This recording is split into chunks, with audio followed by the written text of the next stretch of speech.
एक संत थे। एक दिन अपने ध्यान साधना, पूजा पाठ, यज्ञ आदि से निवृत्त होकर जंगल की ओर जा रहे थे। उन्हें किसी दूसरे संत जी से मिलने के लिए जाना था। साथ में उनके साथ कुछ शिष्य भी थे जो उनके प्रिय थे। जाते जाते जब वे गंभीर जंगल में पहुंच गए तो अचानक कुछ आवाज सुनाई पड़ा, जैसे कोई कह रहा है, हमें बचाओ, हमें बचाओ। संत तो होते ही है बड़े दयालु, करुणा सिंधु। और तो और ये संत वेदों के ऋषि थे, उपनिषदकार थे, बड़े ही दयालु थे। आवाज सुनते ही वे अपने शिष्य को लेकर उस घने जंगल की ओर चल पड़े जिधर से आवाज सुनाई पड़ रही थी। चलते चलते जैसे ही उन्होंने उस स्थान तक पहुंचा तो देखा 5 प्रेत योनि खड़े हुए हैं और रो रहा है, कह रहे हैं, हमें बचाओ, हमें बचाओ। तब संत जी ने पूछा, तुम सब मिलके कहोगे, मैं समझ नहीं पाऊंगा, अतः एक एक करके बताओ तुम्हारी समस्या क्या है, कैसे तुम्हारी ये अवसथ्या हुई, पूरा विस्तार से बताओ। तब जाके पहला प्रेत योनि वाले ने कहना शुरू किया और बताया, मैं इस प्रेत योनि से पहले ब्राह्मण कुल में पैदा हुआ था। मेरे माता पिता ने शिक्षा प्रदान करने के बाद जब मैंने जिंदगी की डोर को संभालना शुरू किया तो मैंने अपना कर्तव्य का पालन नहीं किया। पुरुष सूक्त में कहा गया है कि ब्रह्मा देवता का मुख है, मगर मैंने अपने मुख का सिर्फ गलत ही इस्तेमाल किया है। ब्राह्मण के मुख्यतया 6 कर्तव्य है: वेद उपनिषदों का पाठ करना, शिक्षा लेना और शिक्षा देना, दान लेना और दान देना, यज्ञ करना और यज्ञ कराना। मैंने अपने जीवित काल में लोगों को शिक्षा नहीं दिया, परंतु लोगों को गलत और अनुचित शिक्षाएं प्रदान किया, जिससे समाज में गलतफहमी पैदा हो गया। मैंने दान बहुत ग्रहण किया, मगर दान कभी भी नहीं दिया, जिससे समाज में आर्थिक अव्यवस्था फैल गया। मैंने ही यज्ञ किया, न ही जजमानों से यज्ञ कराया, जिसके कारण समाज में वातावरण दूषित हो गया, आर्थिक संतुलन बिगड़ गया। स्मृति ग्रंथों में ब्राह्मणों के मुख्य 6 कर्तव्य सत्कर्म बताए गए हैं: पठन, पाठन, यजन, याजन, दान, प्रतिग्रह। इनमें पठन, यजन और दान सामान्य तथा पाठन, याजन तथा प्रतिग्रह विशेष कर्तव्य हैं। इसके अलावा समाज में एकता बनाए रखने की कला ब्रह्मा के द्वारा ही दिया जाना चाहिए। मगर मैंने ऐसा कुछ कर्तव्य पालन नहीं किया, जिसके कारण मुझे शरीर छोड़ने के बाद धरती ने ग्रहण नहीं किया और मुझे प्रेत योनि प्राप्त हुआ। इसके बाद दूसरे वाले प्रेत योनि ने कहा, हे महाराज, मैं भी इस प्रेत योनि प्राप्त होने से पहले क्षत्रिय वंश में जन्म लिया था। मेरे माँ बाप ने भी मुझे पढ़ा लिखा के बड़ा किया था कि मैं अपने क्षत्रिय धर्म का पालन करूंगा, किंतु मैंने ऐसा कुछ भी नहीं किया। वैदिक साहित्य में क्षत्रिय का आरंभिक प्रयोग राज्याधिकारी या दैवी अधिकारी के अर्थ में प्रयुक्त हुआ है।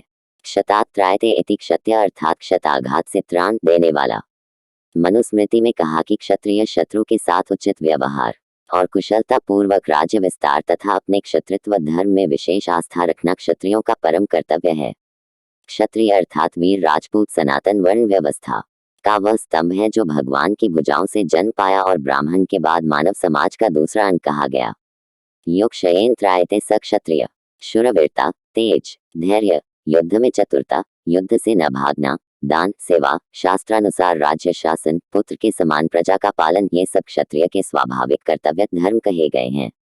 निडर, निर्भय, साहसी, बहादुर, देशभक्त, सत्यवादी, वीर धुन के पक्के, कृतज्ञ, युद्ध कुशल, मर्यादापूर्ण, धार्मिक, न्यायप्रिय, उच्च विचार रखने वाला तो है ही सदैव ही भारत माता की रक्षा के लिए अपना सब कुछ न्योछावर करने को तत्पर रहते हैं। राजपूतों का एक बड़ा गुण ये भी था कि वे अपनी मान मर्यादा, आन बान, सम्मान पर हर क्षण अपना सब कुछ दांव पर लगाने के लिए तत्पर रहते हैं। वैदिक साहित्य में क्षत्रिय का आरंभिक प्रयोग राज्याधिकारी या दैवी अधिकारी के अर्थ में प्रयुक्त हुआ है। क्षतात्रायते इति क्षत्रिय अर्थात क्षताघात से त्राण देने वाला। मनुस्मृति में कहा कि क्षत्रिय शत्रु के साथ उचित व्यवहार और कुशलता पूर्वक राज्य विस्तार तथा अपने क्षत्रित्व धर्म में विशेष आस्था रखना क्षत्रियों का परम कर्तव्य है। क्षत्रिय अर्थात वीर राजपूत सनातन वर्ण व्यवस्था का वह स्तंभ है जो भगवान की भुजाओं से जन्म पाया और ब्राह्मण के बाद मानव समाज का दूसरा अंग कहा गया।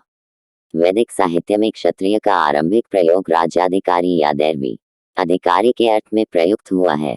क्षतात्रायते इति क्षत्रिय अर्थात क्षताघात से त्राण देने वाला।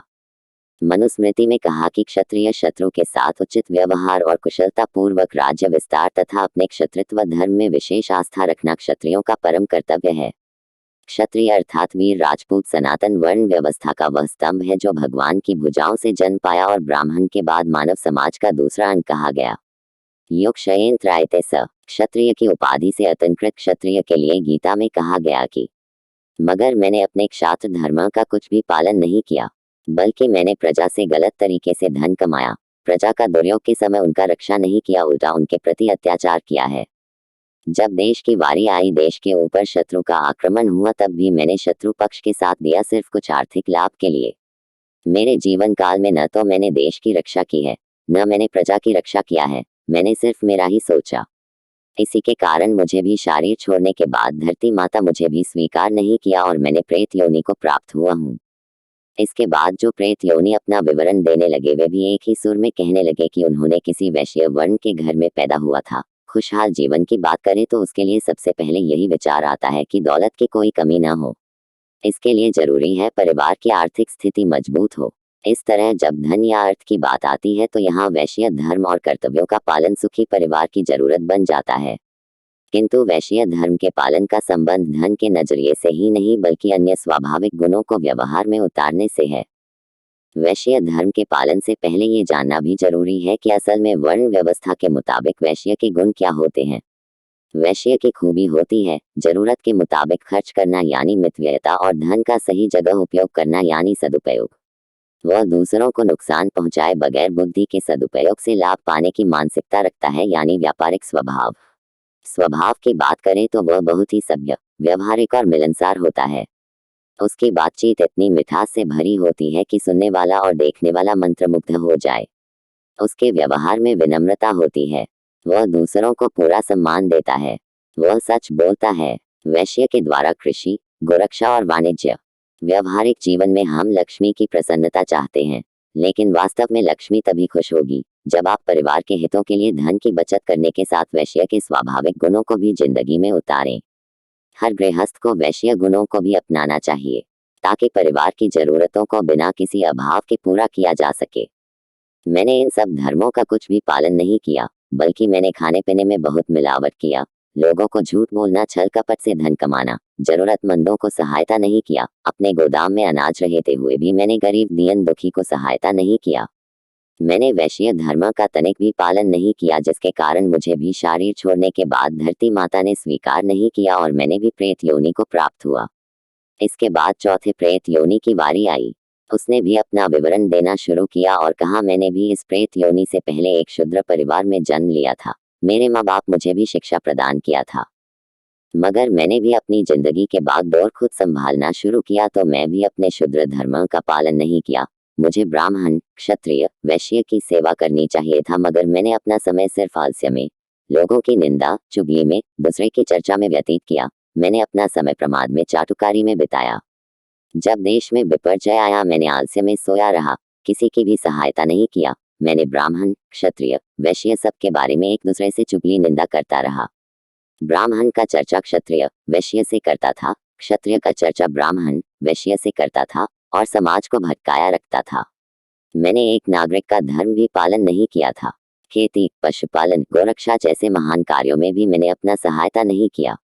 और तो और मैंने अपने माँ बाप, गुरुजनों का भी सेवा नहीं किया, जिसके कारण शरीर छोड़ने के बाद धरती माता ने मुझे भी स्वीकार नहीं किया और मैं भी प्रेत योनि को प्राप्त हुआ हूँ। इसके बाद एक दुर्गंध जैसे आने लगा और अंतिम प्रेत योनि ने अपना विवरण शुरू किया। उसने कहा, हे महाराज, मेरा गलती बहुत ही असहनीय है। मैं इस प्रेत योनि से पहले एक कवि था, एक लेखक हुआ करता था। मेरे जन्म के बाद मेरे माता पिता भी मुझे पढ़ा लिखा कर अपना जिंदगी जीने के लिए छोड़ दिया था, इस समाज को सेवा करने के लिए। मैं लेखक बना, कविता और प्रबंध की रचना किया, जिससे मैं समाज को ईर्ष्या, द्वेष, पर चर्चा, पर निंदा करना सिखाया। मैंने यौन संबंधी अति मनोरंजन कहानी भी परोसा, जिससे समाज में फैल गई, मगर समाज को एक गलत दिशा की ओर प्रेरित किया। मेरे किताब पढ़ के लोग हमेशा भ्रमित ही हुआ, जिसके कारण समाज में अराजकता फैल गई। घर घर में निंदा चुगली का खेल शुरू हो गया। एक दूसरे को गिराने में आनंद लेता था। बेटे माँ बाप को अपमान करके खुश हुआ करता था। गांव में, शहर में बहन बेटियों के लिए सुरक्षित स्थान नहीं था। जैसे कलयुग का प्रभाव पड़ गया। मैंने एक अच्छा समाज का निर्माण कर सकता था मेरे लेख के द्वारा, मगर मेरे लेख ने समाज को गलत दिशा की और भेज के कुसंस्कृत कर डाला। इन सब प्रेत योनियों का जो सब मेरे पहले वर्णन किया, शायद इन सब का उद्धार तो हो सकता है, मगर मेरा उद्धार किसी हालत में संभव नहीं। और इसीलिए मेरा शरीर छोड़ने के बाद धरती माता मुझे भी स्वीकार नहीं किया। ये 4 जन तो प्रेत योनि को प्राप्त हुआ, मगर मैं शैतान की योनि को प्राप्त हुआ हूँ और इसीलिए मेरे शरीर से दुर्गंध आ रहा है। ये दुर्गंध मेरे शरीर का है। इसके बाद उस ऋषि ने कहा, अब तुम लोग सब मिलके बातों में ऐसा काया करूं जो तुम्हें लाभ पहुंचे और तुम इस प्रेत योनि से मुक्त हो सके। तब उन्होंने कहा, हे ऋषभ, हम सबका उद्धार तब हो पाएगा जब आप संसार में जाकर हमारा ये कहानी लोगों से कहेंगे। जब लोग हमारा बातों को सुनेंगे और हमें घृणा करेंगे और साथ ही अपना कल्याण के लिए अपना अपना स्वधर्म का पालन करेंगे वेद और शास्त्रों के अनुसार, जिसके कारण एक सुसंस्कृत समाज का निर्माण होगा, तब जाके हम लोगों का उद्धार होगा। इसीलिए हे मुनिवा, आप कृपा करके हमारा ये दास्तां समाज जाकर कहिए। मुझे नहीं मालूम उपनिषद के ये ऋषभ के साथ ये घटना हुई थी या नहीं, मगर इस बात को अब जरूर देखा जा सकता है हमारे इस समाज में। हमें मीडिया के माध्यम से, सिनेमा के माध्यम से और कंप्यूटर के माध्यम से हम क्या क्या नहीं परोसते हैं, जिसके कारण हमारा ये समाज एक भ्रष्टाचार, दुराचार, व्यभिचार, अत्याचार से भरा हुआ है। क्या हम बन सकते हैं एक सही समाज सुधारक या समाज सुधरने के लिए सहायता कर सकते हैं?